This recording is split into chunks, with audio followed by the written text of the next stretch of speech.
जनता बोलेगी, सुनेंगे सब। बेबाक बेखौफ बोल इंडिया बोल सब्सक्राइब करें और बेल आइकन दबाना ना भूलें। सर, क्या लगता है 2019 की हर पार्टी जो है लोकसभा चुनाव के लिए तैयारी करने में लगी है। क्या लगता है बीजेपी की तो जो तैयारी है, जो कमर कसी हुई है मोदी जी ने, वो आगे रंग लाने वाली है कि नहीं? 100%, 101% रंग लाएगी।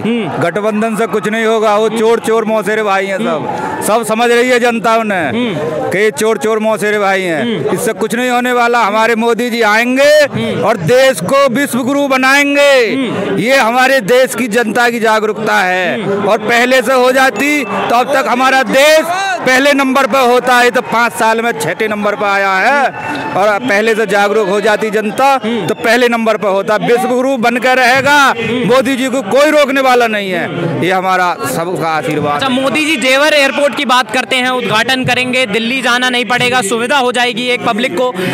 पर कहीं ना कहीं हमारे किसान भाइयों की आज भी ये मांग है कि किसान तबके का ध्यान नहीं रखा गया। रोजगार एक जो है बेरोजगार जो है बढ़ा है। 7.2% जो है 2019 फरवरी की रिपोर्ट में आपको बता रहा हूँ, बेरोजगार बढ़ा है भारत में। क्या कहना चाहेंगे सर? देखिए सर, आदमी पे अपना एक घर संभालना भारी हो जाता है। वो तो पूरे देश को संभाल रहे हैं और हर एक किसी के लिए सोच रहे हैं और सबसे ज्यादा गरीब जनता के लिए सोच रहे हैं। ये सोचना चाहिए जनता को। भाई कुछ ना कुछ तो परेशानी उठानी पड़ती है, इसमें वो कोई दो राय नहीं है। भाई किसी को धन मिलता है, किसी को मन मिलता है, किसी को तन मिलता है, ऐसी कोई बात नहीं है। ये तो सबके लिए है। जब आदमी को अपना घर नहीं चलता, वो पूरे देश को चला रहे हैं, तो कहीं ना कहीं काम ही रह जाती है। देश तो सर कांग्रेस भी चला रही थी, नहीं चला रही थी। वो देश कांग्रेस अपना पेट भर रही थी, जनता का पेट नहीं भर रही थी। वो देश के बारे में नहीं सोच रही थी। देश के बारे में सोचती तो हमारा देश विश्व गुरु होता।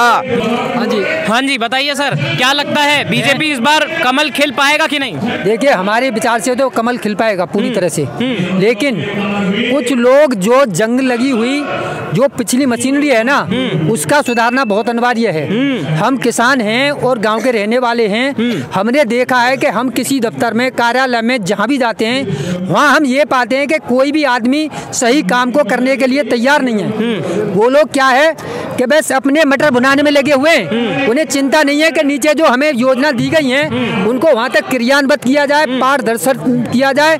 और बैंक में बैठे हुए जो कर्मचारी जो भ्रष्ट बैठे हैं ना, वो किसान लोगों को, गरीबों को परेशान कर रहे हैं और वो अपने दलालों के द्वारा लोगों को परेशान कर रहे हैं। तो मेरा मतलब ये कहने का, थोड़ा सा मैं ये कहूँगा और ये कहना चाहूँगा कि इस क्षेत्र में थोड़ा सा पारदर्शिता लाई जाए, जिससे कि हमारे जो गांव के गरीब या अनसमझ लोग हैं उनको इस बात के बारे में जानकारी मिले और पूरी तरह से वो उस जो चीज़ हमें दी जा रही है उनका प्रयोग उन तक पहुँच सके और उसका प्रयोग कर सकें। कहीं ना कहीं कहना है कि इन लोगों पे जो है एक कमर कसनी चाहिए, शिकंजा कसना चाहिए और इन लोगों पे एक एक्शन मोदी सरकार को जरूर बनाना चाहिए। अच्छा, ये तो आपकी एक मांग थी जो आपने मोदी सरकार से रखी। क्या लगता है मोदी सरकार मेक इन इंडिया लाए, स्किल इंडिया लाए, उज्ज्वला योजना लाए, स्वच्छ भारत अभियान लाए, इन सब योजनाओं का भारत की जनता पर कोई असर पड़ा है? हाँ, पड़ा है जी। इन योजनाओं पर इतना बड़ा असर पड़ा है कि मैं अपने गांव में देखता हूं कि इतने जिन गरीबों के पास लकड़ी चुनने के जंगल में ला करके जो खाना बनाते थे, उनके घर में एक फ्री गैस कनेक्शन पहुंच गया, तो कम से कम वो 4 दिन की मजदूरी करके अपना एक दोबारा इंतजाम तो कर सकते हैं ना सिलेंडर का। इतना काम तो कर सकते हैं ना।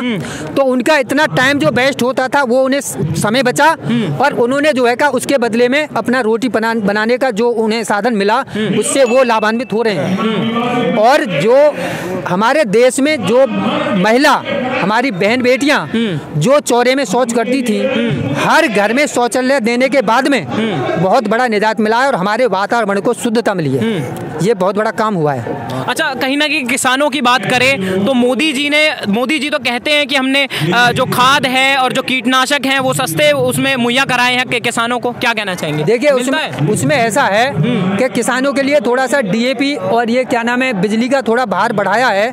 लेकिन भार बढ़ाने के साथ साथ उसमें इतना जरूर किया है कि उसमें बिजली हमको टाइम से मिल रही है। रात को 1 बजे जग के भगना या फिर मतलब 1 4 या 2 में रह गई उसे दोबारा भरना, ये सारी मुसीबतें खत्म हो गई हैं। लेकिन मैं इतना जरूर बोलूंगा इसमें कि ये जो बिल बढ़ाए हुए हैं इनका जो लोड बढ़ रहा है ना, और मोदी जी जो बोलते हैं कि सबसे पीछे वाले आदमी को हम संपन्न बना रहे हैं, उस पर भार पड़ा है इसका। अच्छा, अभी हाल ही में जो है ओले पड़े थे ग्रेटर नोएडा में, काफी फसल खराब हुई थी। क्या लगता है छोटे तबके के किसानों को मुआवजा मिला फसल का?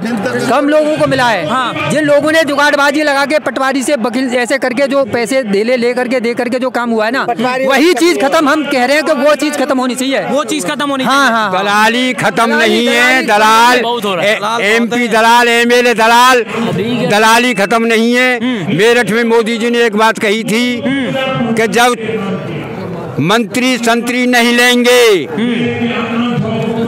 तो पैसा रिश्वत का नहीं जाएगा।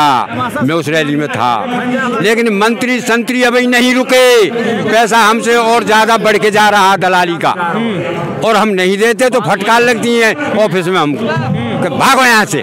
ये हमारे किसान के संग दशा हो रही है आज मोदी सरकार में भी,